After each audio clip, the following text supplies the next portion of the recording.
बड़ी बात है कि आज सुप्रीम कोर्ट ने भी साफ साफ कह दिया है कि किसानों के बारे में आप क्या सोच रहे हैं। अगर आप सही से सोच नहीं पा रहे हैं तो मजबूरन सुप्रीम कोर्ट को मैदान में आकर फैसला लेना होगा।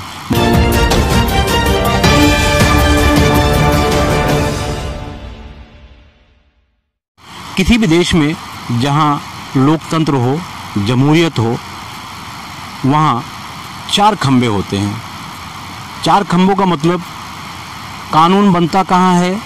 विधायिका में, यानी हमारे देश की पार्लियामेंट में जो कानून पास होता है उसके तहत हमारी जो कार्यपालिकाएं हैं, यानी काम करने की जो अथॉरिटियां हैं, समझो आप ग्राम पंचायत भी ले लो, नगर परिषद, नगर पालिका, महानगर पालिका, इस तरह की और भी गवर्नमेंट की बहुत सारी इकाइयां हैं, उसी कानून के तहत वो काम करती हैं, इसलिए उन्हें कार्यपालिका में रखा जाता है।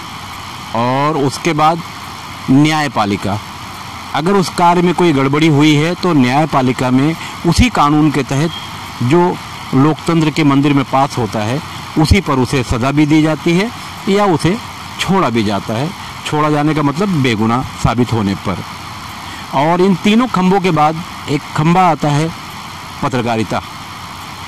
किसी भी लोकतंत्र में ये 4 खंभे बड़े ही महत्वपूर्ण होते हैं। अगर उसमें से एक भी गड़बड़ हुआ तो कोई भी इमारत, कोई भी लोकतंत्र का मंदिर चल नहीं सकता।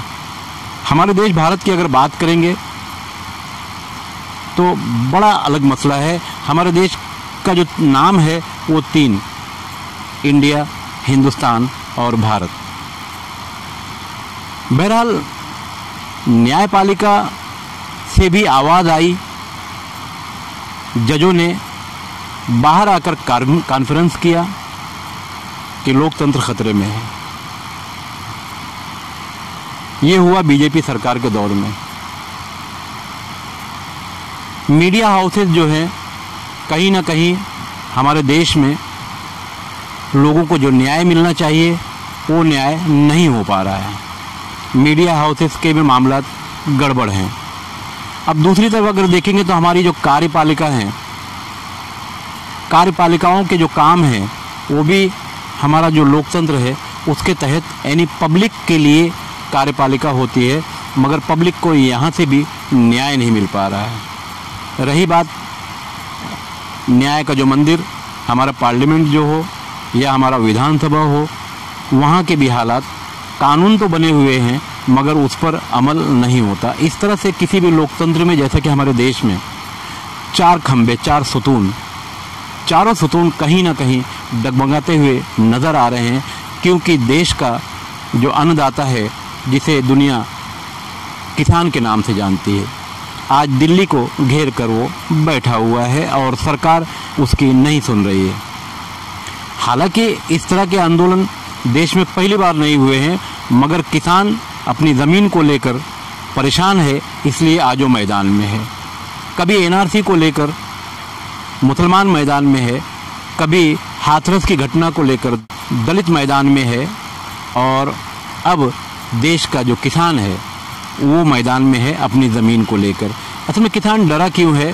देश के 2 बड़े नाम अदानी और अंबानी, इन लोगों का जो कृषि का मामला जुड़ा हुआ है और सरकार 3 कानून जो देश के किसानों को मुफ्त में देना चाहती है, किसान लेना नहीं चाहता।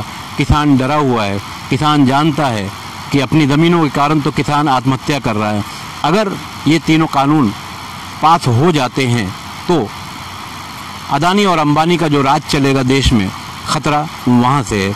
एक सीधी सी बात मैं आपको बताता हूँ कि तीनों कानून में, हालांकि बातें उसमें बहुत सारी है, एक सिंपल सा कानून बताता हूँ। जब किसान से जब अदानी या अंबानी ग्रुप एग्रीमेंट करेगा कि आपको हमारे बीच के हिसाब से 5 साल खेती करनी है, तो एग्रीमेंट के हिसाब से फिर वो उसी एग्रीमेंट के बेस पर बैंक से लोन लेगा और बड़े पैमाने पर खेती का काम चलेगा।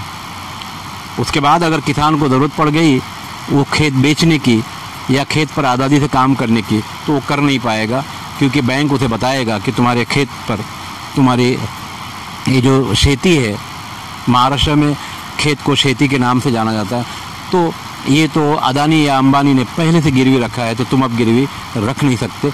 ये बड़ा खतरा है।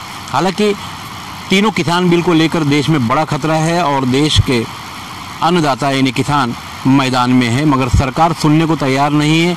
और आज 47वां दिन है और अब तक करीब 62 किसानों ने या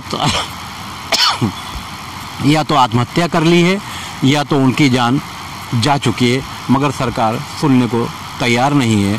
आने वाला दिन कैसा होगा? और बड़ी बात है कि आज सुप्रीम कोर्ट ने भी साफ साफ कह दिया है कि किसानों के बारे में आप क्या सोच रहे हैं। अगर आप सही से सोच नहीं पा रहे हैं तो मजबूरन सुप्रीम कोर्ट को मैदान में आकर फैसला लेना होगा। मैं सुल्तान कुरैशी के साथ खान फखर आलम। अगर आप हमारी आर्थिक मदद करना चाहते हैं तो फ़ोन पे करें। अगर आपने हमारा चैनल अभी तक सब्सक्राइब नहीं किया है तो भारत शक्ति समाचार सब्सक्राइब करें, यूट्यूब पर जाकर शेयर करें, कमेंट करें। धन्यवाद।